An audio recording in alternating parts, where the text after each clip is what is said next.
It's the 23rd of January 2021. Let's rewind a little. 10 months ago, New York-based Foreign Affairs magazine predicted a catastrophe for India. 4 months later, the Boston Review called India's Wuhan virus response a quote-unquote humanitarian disaster. In August 2020, the Scientific American claimed India is in denial about the COVID-19 crisis. The BBC was quick to declare that New Delhi is staring at a disaster. This headline is now 3 months old. The pandemic in India, more than 10 months old. A year and a month have passed since the first case of the Wuhan virus was reported in China. A year and 10 days since the first case was reported outside China. Look at what the BBC has to say now. The UK reports a record 1,564 daily deaths.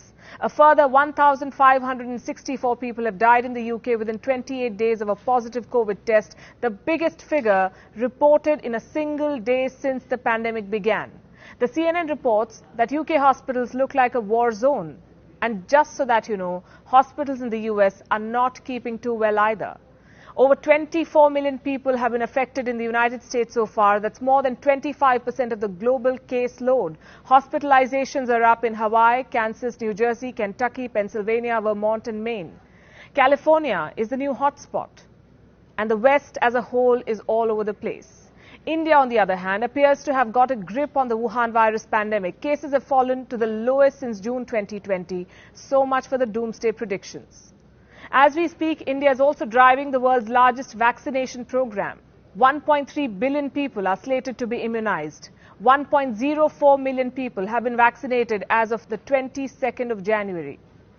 By July this year, India plans to vaccinate at least 300 million people. That's almost the entire population of the United States. India has trained 200,000 vaccinators, 370,000 team members, ready 29,000 cold storages, and India is not done yet. India is not just vaccinating its own, but also nursing the neighborhood back to health. India's vaccine diplomacy is what we will focus on this episode of Gravitas Plus. Hello and welcome. I'm Palki Sharma Upadhyay. As we speak, Indian vaccines have reached these countries. India gifted 150,000 doses of Wuhan virus vaccines to Bhutan. The consignment landed on the 20th of January. 100,000 doses of the Covishield were gifted to the Maldives. 1 million doses of the vaccine were gifted to Nepal on the 21st of this month. On the same day, an Air India flight carrying 2 million doses of Covishield also landed in Bangladesh. On the 22nd of January, Indian vaccines reached Myanmar, Seychelles, Mauritius, Brazil and Morocco. Myanmar received 1.5 million doses, Seychelles 50,000. All of these were free of cost. Sri Lanka and Afghanistan are next on the list. India is looking to donate around 10 million doses of vaccines. The jabs will cover healthcare providers, frontline workers and the most vulnerable people in these countries. This is India's hashtag. Vaccine Maitri. Now just take a moment and think about this. The world's so-called developed nations are focused on their own problems, overwhelmed by the pandemic, while India is nursing other countries back to health. Even in times of a deadly pandemic, India is looking at her neighborhood first and healing the region with the highest population density. The demand for India's vaccines, however, goes beyond SAARC and beyond the subcontinent. Brazil and Morocco have just received their shipments under commercial agreements. Brazil bought 2 million doses of Indian vaccines, as did Morocco. The UK and Belgium have shown interest in buying vaccines from India. Dominica has sent an SOS letter to the Prime Minister of India, Narendra Modi. Prime Minister Roosevelt Skerritt wrote, "I request with great humility and respect that you assist us by donating the doses we need to make our population safe, optimally 70,000 first and second doses."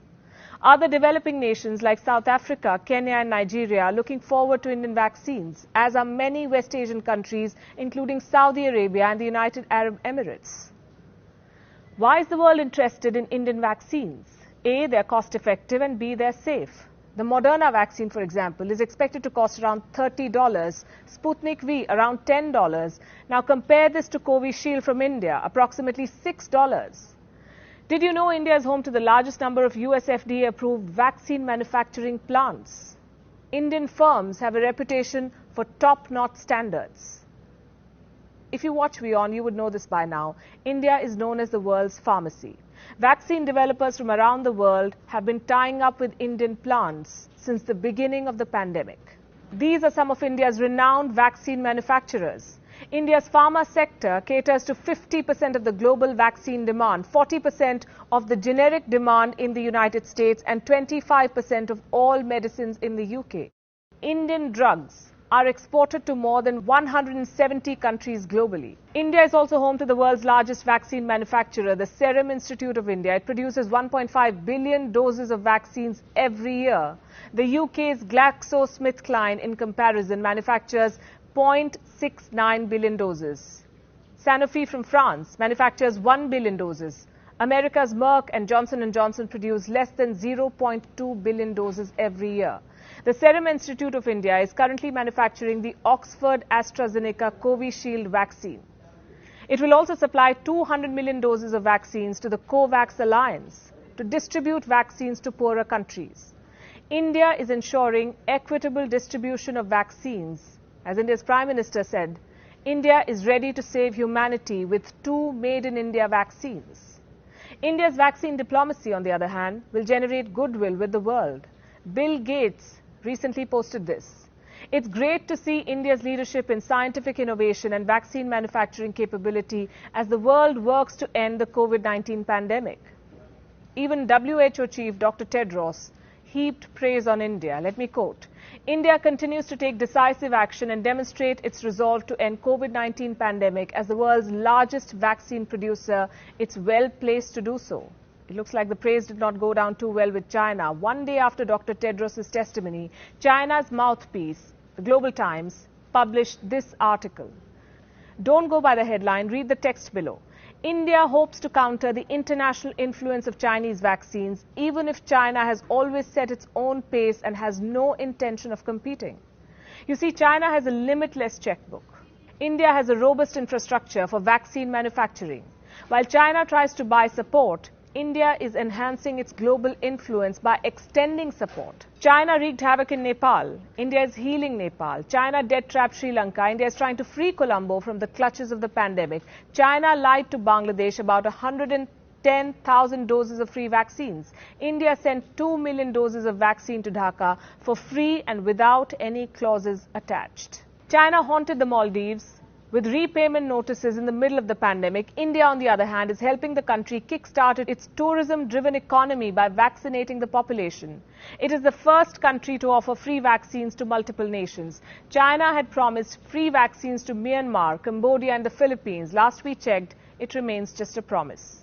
The truth is, the world is turning away from Chinese vaccines. Like all things Chinese, the developed countries of the West are turning isolationist. India is slowly but surely stepping into a leadership role here and displaying compassion, the kind of which has never been seen before.